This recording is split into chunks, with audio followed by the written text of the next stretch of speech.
Hi everyone.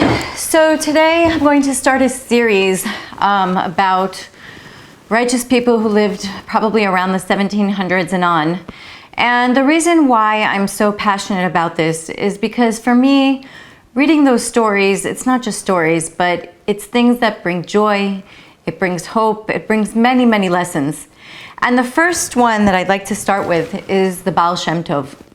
The Baal Shem Tov's name was Rabbi Israel ben Eliezer.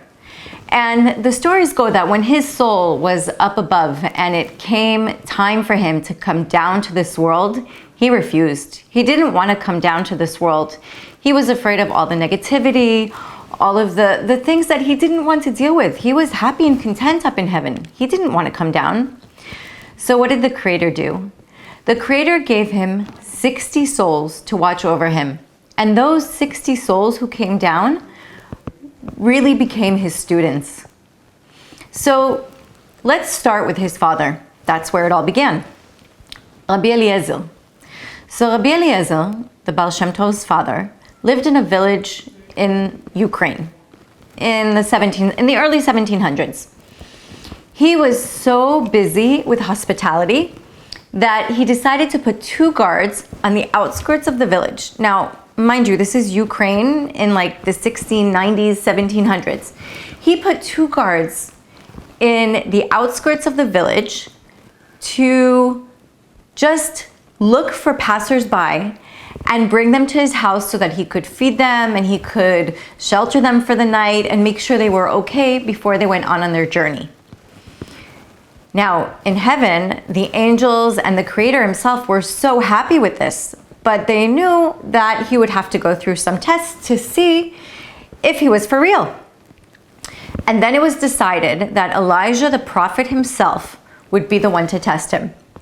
So Elijah the prophet came down in the form of a poor passerby with a knapsack and a cane and arrived at Rabbi Eliezer's house on a Saturday afternoon during Shabbat. This was his test.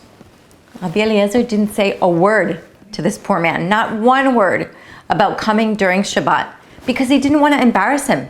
And he invited him to his house to eat and to sleep. He didn't say a word at all. On the contrary, he made sure that he was comfortable. He made sure that he had enough to eat, enough to drink. He had a comfortable bed to sleep in. And he didn't even say anything the next morning when the guest was about to leave.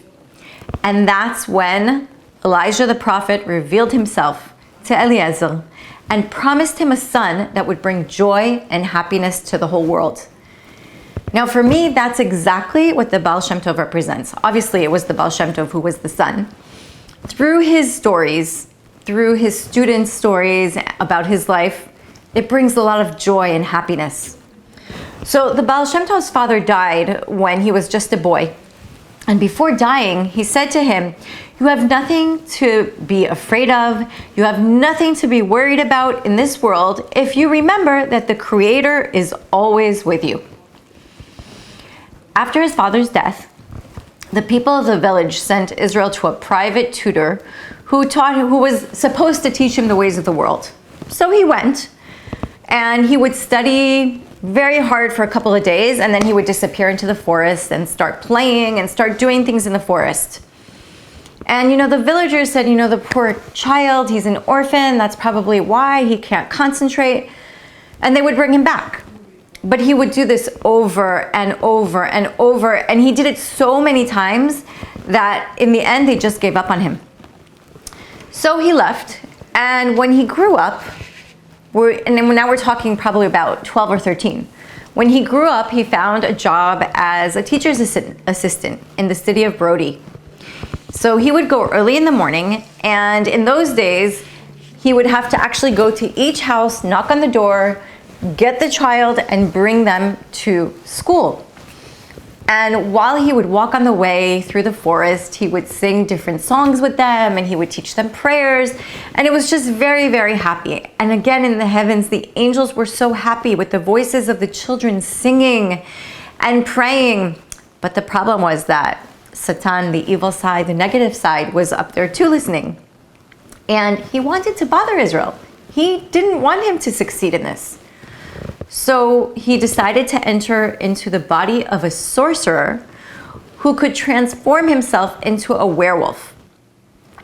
One day, the werewolf pounced on the children while they were in the forest with Israel, and the children went running all over the place.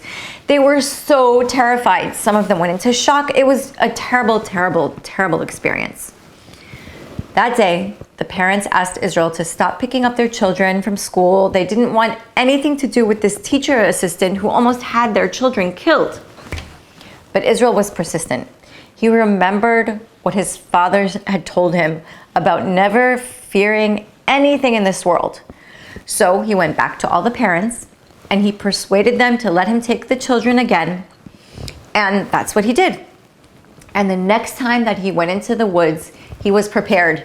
He had a stick, and when he saw the werewolf, because of course he was going to be tested again, he started beating the werewolf in between his eyes and killing him.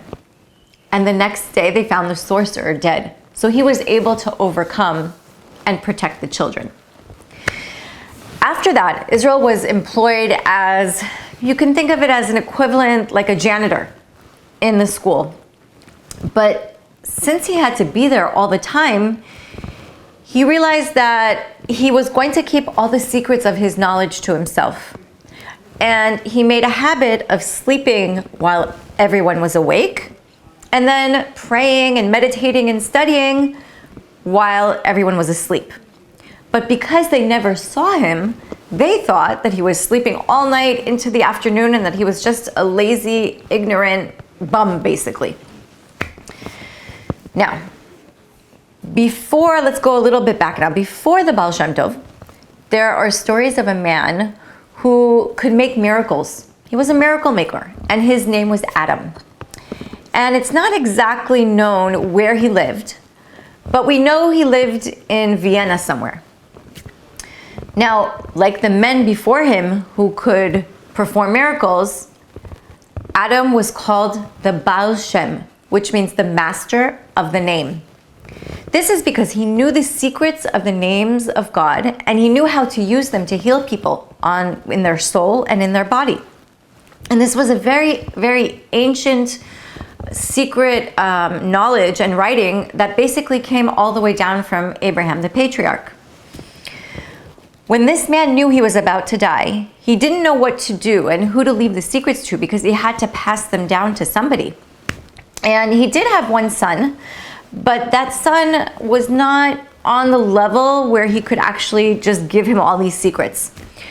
So what does he do? In those times, they were such high souls. He goes in a dream, Adam goes up to the Creator in a dream, and he asks who to give this knowledge to.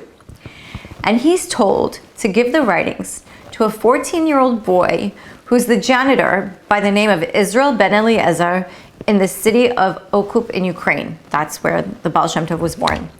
So right before he died, Adam asked his son to be in charge of doing this because he was very sickly. He couldn't do it himself. When his son reached the village of Okup and heard about Israel, it was very hard for him to believe that the janitor, this 14-year-old boy, was the one that was going to receive the secrets. I mean, basically, everybody thought he was a bum. Everybody thought he was ignorant.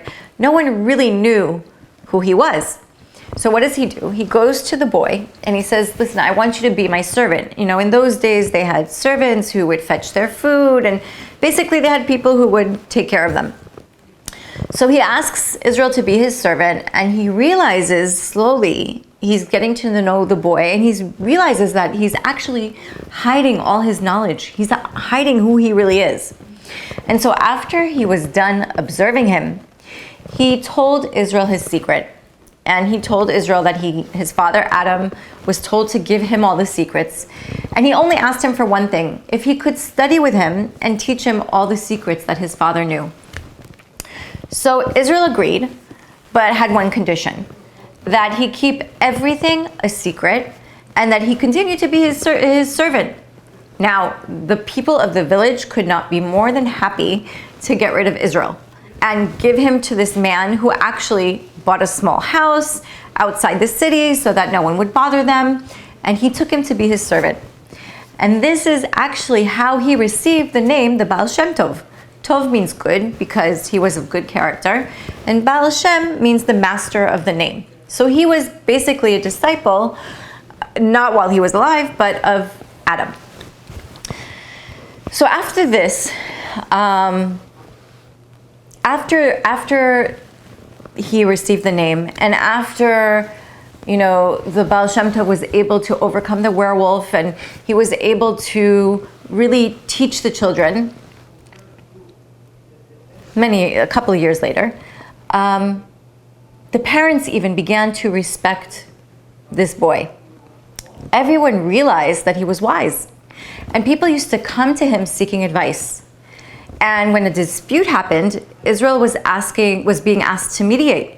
And he was so good at it that both sides would usually go away very happy. At the same time, there was a great Kabbalist living in the town of Brody, and his name was Rabbi Gershon of Kitov.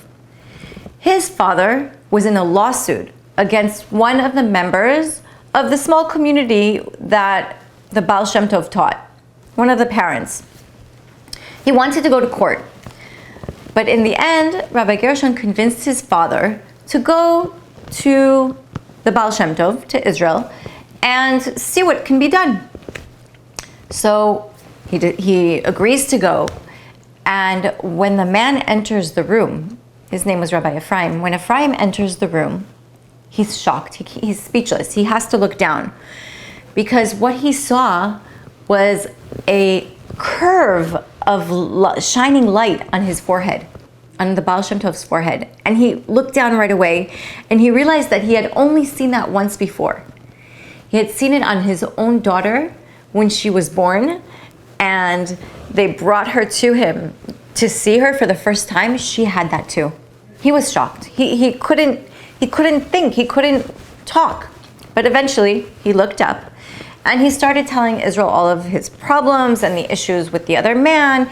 And Israel was listening, and he was debating with them, and he was talking with them. And finally, he was able to get to a solution where both sides were happy. And they weren't just happy. They felt that all of that resentment and all of that anger had just disappeared. And instead of that, there was only joy and love for each other.